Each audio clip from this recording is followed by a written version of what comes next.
occurrences.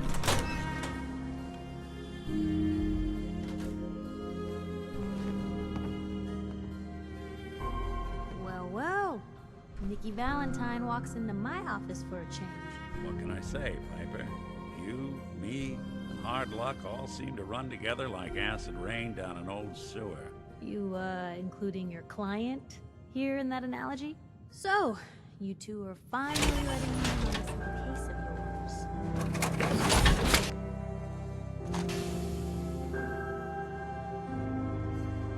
We need help, Piper. This man named Kellogg kidnapped my son. But that wasn't all. He was working with the Institute. He gave them Sean. The Institute. Oh boy. I've been investigating these creeps for over a year now. The Commonwealth's boogeyman. Feared and hated by everyone. True enough. Sometimes they snatch people in the middle of the night, and sometimes they leave old synths behind to remind us that they're out there, but to this day, there's one thing nobody really knows. Where the Institute actually is. Or how to get in. Exactly. But there's one person who has to know, right? The guy who just handed them Sean. Kellogg. Huh. You read my mind. He had to have a way in and out. Yeah, but we both know he's not exactly available for a chat and coffee. Yeah. Any other ideas, Nick? Talk about a literal dead end, huh? So, a murderer and a kidnapper gets his brains blown out by an avenging parent. Huh. Be a great ending if we didn't still have the biggest mystery in the Commonwealth to solve. Doesn't matter what he knew. I'd kill him again in a heartbeat.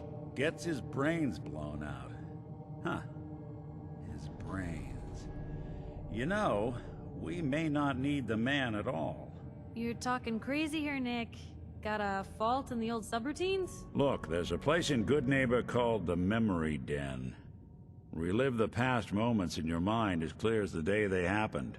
If anyone could get a dead brain to sing, it'll be Dr. Amari, the mind behind the memories. Who's this Dr. Amari? I'll let her give you her life story in person. Let's stay focused. I guess we're gonna need a piece of Kellogg's brain. Enough gray matter to bring to Amari and find out if this is going to work. Jesus, Nick. Gross. Seriously? I know it's grisly, but what choice do we have? We got no leads, nothing. That old merc's brain just might have all the secrets we need to know.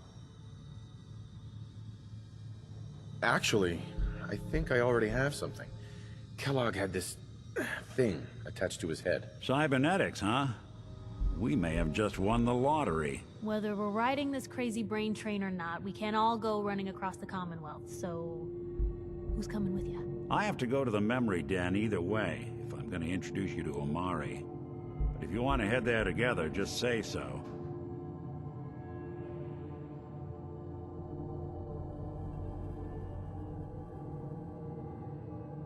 I'll head out with Piper. We'll meet you there, Nick. Sounds good. You two stay out of trouble. Don't worry. We're gonna get your boy back. Just a few more steps. And by the way, at some point, you owe me an interview. I want to hear how this whole story got started.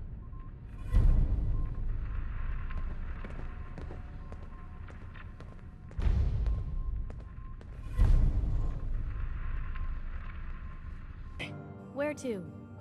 Hey, Piper. You holding up, Blue?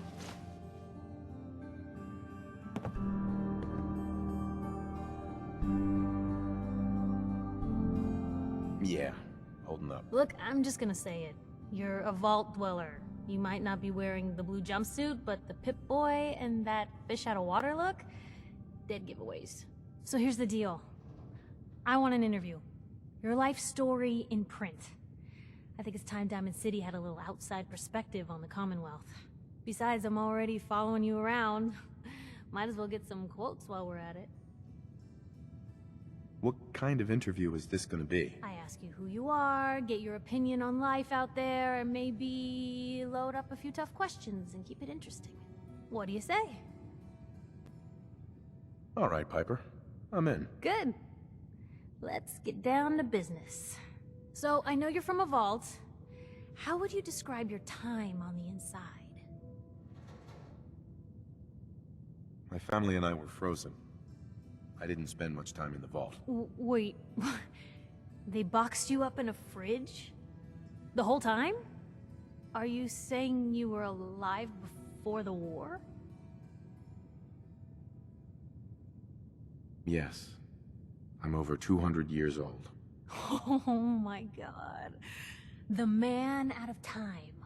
So, you've seen the Commonwealth, Diamond City. How does it compare to your old life?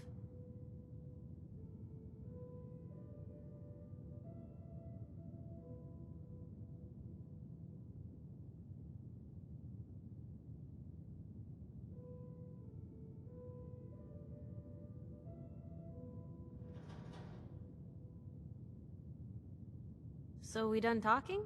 Can you even compare the two? The world out here? It's not even close to the one I left. Feeling a little homesick, are we? Can't say I blame ya. For the last part of our interview, I'd like to do something different. I want you to make a statement to Diamond City directly. The threat of kidnapping is all but ignored in the Commonwealth. Everyone wants to pretend it just doesn't happen. What would you say to someone out there who's lost a loved one but might be too scared or too numb to the world to look for them?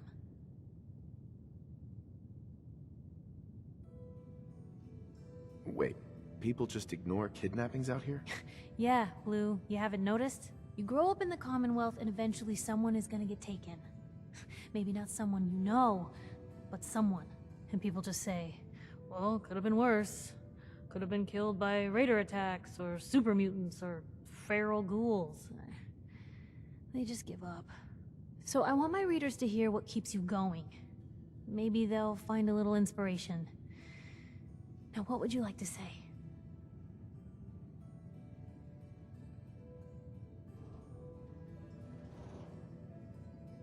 You can only take it one day at a time. Just keep going. That's all anyone can do. We're all just doing what we have to, huh? I think my readers can relate to that. That's everything. It's gonna take some time to put this all together, but I think your story is gonna give Diamond City plenty to talk about. Anyway, we should probably get going. Thanks again.